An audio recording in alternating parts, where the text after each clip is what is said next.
If you can get this thing to flower, you're in for a smelly surprise. Let's talk about Stapelia.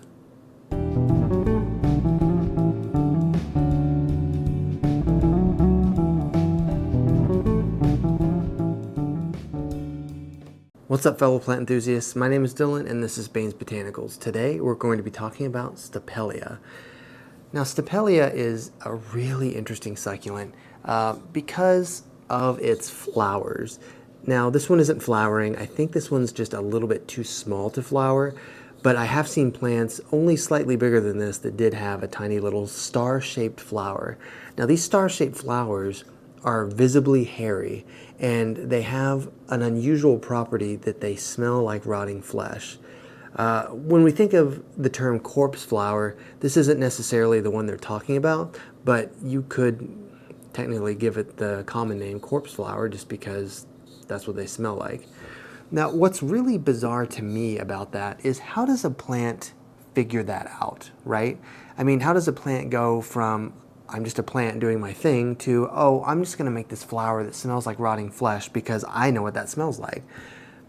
Weird, right? But yeah, sure enough, they do. They attract flies and other like carrion insects that will pollinate the flowers and then continue the lineage. And here is the taxonomy information for Stapelia. As you see, we are in the family Apocynaceae.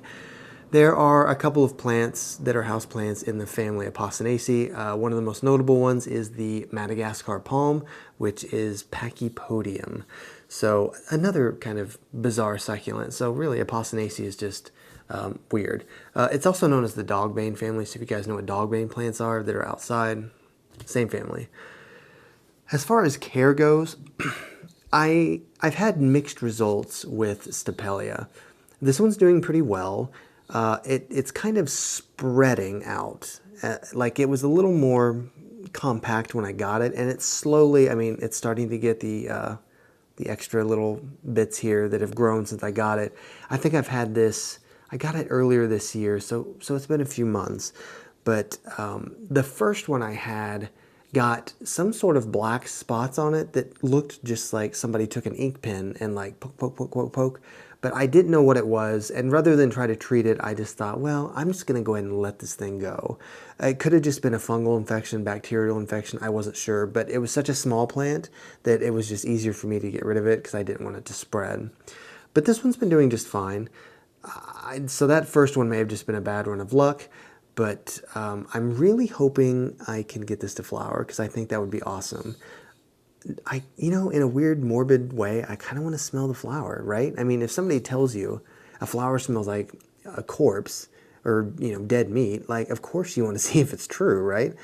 So, yeah, here's hoping.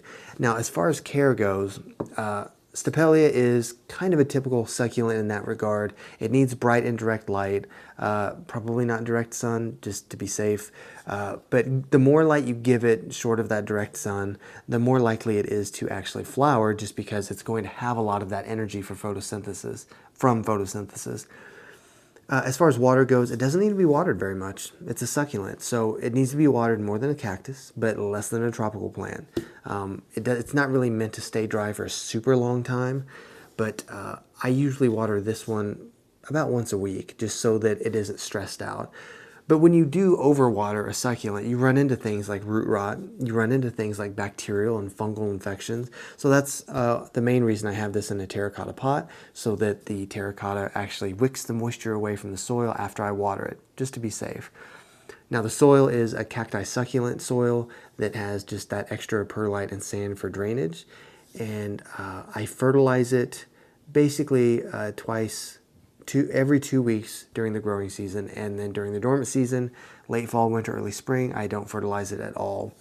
And I'm a little careful with how I fertilize it. Like I dilute it just a little bit more than I would a tropical plant, since it does retain water. I don't want to damage the plant, but it would benefit possibly from a cactus specific fertilizer, like a cactus succulent fertilizer, where the ratios of the three minerals, well, three elements, I guess, are more appropriate for a succulent, because it would be nice to get this thing to flower. So it would need a little bit more, I forget which one it would need more of, phosphorus, potassium, is the other one magnesium?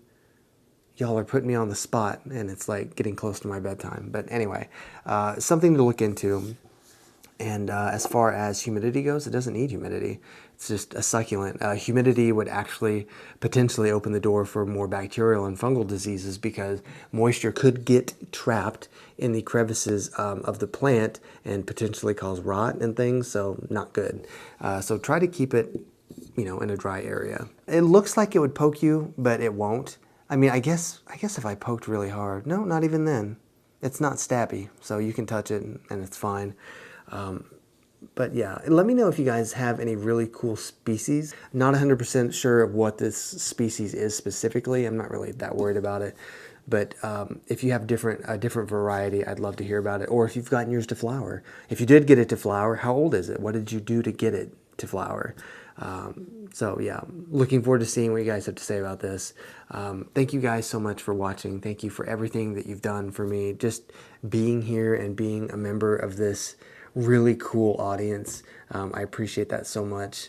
And we've had a pretty cool journey so far with these plant care videos. We still have a couple miles to go. So yeah, until the next video, I will see you guys very soon. And thank you.